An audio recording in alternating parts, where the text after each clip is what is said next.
না, দেশের টাহা বাঁচানোর জন্য প্রধানমন্ত্রীর কার্যালয়ে হে নিজে নিজের হাত দিয়ে অতিরিক্ত লাইট ফ্যান এবং এসি বন্ধ করছে। সংসদে খাওয়ানোর বিল কমাইছে। প্রধানমন্ত্রীর কার্যালয়ে কর্মচারীকে খাওয়ানোর বিল কমাইছে। নৈশভোজ বাতিল করছে। বিভিন্ন অজুহাতে প্রশিক্ষণের নামে বিদেশে ভ্রমণ এইটা সে নিষিদ্ধ করছে। এতে দেশের টাহা নষ্ট হয়। কিন্তু ওইদিকে যে দেশে পুহুর চুরি হইতে আছে এই খবর কয়জনের রাহে না? মানে কইলাম যে ঢাকা বিমানবন্দরের যে থার্ড টার্মিনাল, এই থার্ড টার্মিনালে এখন পর্যন্ত ৩,২০০ কোটি টাকা লুটপাট হয়েছে।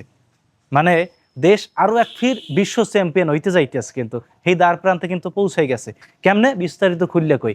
ঢাকা বিমানবন্দরে যে থার্ড টার্মিনাল, সেই থার্ড টার্মিনালের যে সৌন্দর্য বর্ধনের জন্য গাছ লাগাইছে। কিছু ছোট ছোট গাছ দেয় না, ঢাকায় কি সুন্দর শোভা পায়, সৌন্দর্য বৃদ্ধি করে, ওই গাছ লাগাইছে। এক একটা ঝাউ গাছের দাম পড়ছে 50,000 টাকা হইতে 1,00,000 টাকা পর্যন্ত। অথচ বিমানবন্দরের পাশেই নার্সারিতে ওই গাছের দাম সর্বোচ্চ 500 টাকা। তার মানে বোঝেন, 500 টাকার গাছ হয়ে গেছে 50,000 টাকা, 500 টাকার গাছ হয়ে গেছে 1,00,000 টাকা। এরপরে ওই গাছ আবার পরিচর্যা করবে না, লোকজন লাগে, ওই পরিচর্যা খরচ আবার 4 কোটি টাকা। খালি হইয়াই না, ওই বিমানবন্দরে পুকুর খনন করবে, মানে পুকুর, মানে খাল না, কিন্তু খাল খনন তো চলতে আছে, পুকুর খনন করবে। এই পুকুর খননের জন্য 10 কোটি টাকা বরাদ্দ হয়েছে। অথচ ওই বিমানবন্দরে আগেই জলাশয় আনলে এই জলাশয়টার একটু পরিষ্কার করে একটু গাছ টাছ লাগাইয়া পুকুরে রূপ দেছে, সেইতে খরচ হয়েছে বলে 10 কোটি টাকা। খালি এইয়াই না, ওই যে পুকুর বা এই যে বিমানবন্দরে যে কাজ করছে, সেই কাজের যে মাড়ি, ওই মাড়ি সরানোর কথা 6 কিলোমিটার দূরে হালাইনের কথা।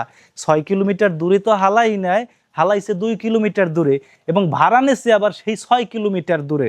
এবং এই যে পরিবহন ভাড়া, মানে মাটি টেরাকে নিয়ে সরাইছে 2 কিলোমিটার দূরে সরাইছে, এই পরিবহন ভাড়া খালি 83 কোটি টাকা।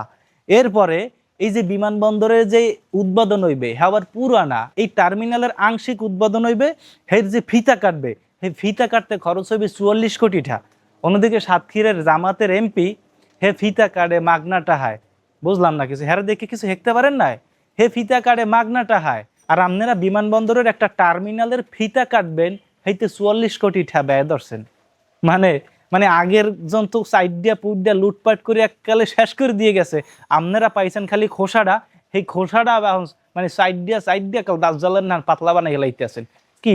তাহলে এই যে প্রধানমন্ত্রীর কার্যালয়ে যে লাইট ফ্যান এবং অতিরিক্ত এসি হে বন্ধ করছে, সংসদে যে খাওয়ানোর বিল কমাইছে, হে নিজে আইডিয়া অফিসে যায়, হে নিজে হের সাথে খুব একটা গাড়ি ঘোড়া লয় না, কারণ তেল খরচ আছে। এরপরে নৈশভোজ বাতিল করছে। এবারে প্রশিক্ষণের নামে বিভিন্ন সরকারি আমলারা যে বিদেশে ট্যুর দেবে, ভ্রমণ দেবে, এইগুলো সে বন্ধ করছে। কি লাভ হইছে? এদিকে তো পুহুর চুরি হইয়েই গেলে। 3,200 কোটি টাকা যদি একটা টার্মিনাল দিয়ে মারা যায়, তাহলে এরকমের 10টা টার্মিনাল যদি বাংলাদেশের বিভিন্ন জায়গায় করে, কয় হাজার কোটি টাকা মারা যাইবে। মানে দেশ যে আর এক ফির দুর্নীতিতে বিশ্ব চ্যাম্পিয়ন হইবে, এটার একটা নিশানা পাওয়া গেছে। এখন আসেন মাননীয় প্রধানমন্ত্রী, আপনি যে এতগুলা দেশের টাকা সেভ করলেন, কি লাভ হইলে এই দিয়া? এই যে 3,200 কোটি টাকা মারিয়ে দিলে ইতিমধ্যে, এই আপনি ঠাইবেন কেমনি? এই পরিকল্পনা করেন, ওই ফ্রিজ অফ করিয়া, লাইট অফ করিয়া, ফ্যান অফ করে 2টা না বাঁচাইয়া, এই যে হাজার হাজার কোটি টাকা যে মারিয়ে দিতে আছে, দেশ দিয়ে পাচার হয়ে যাইতে আছে, এই ঠাইবেন কেমনে? এই বন্দোবস্ত করেন।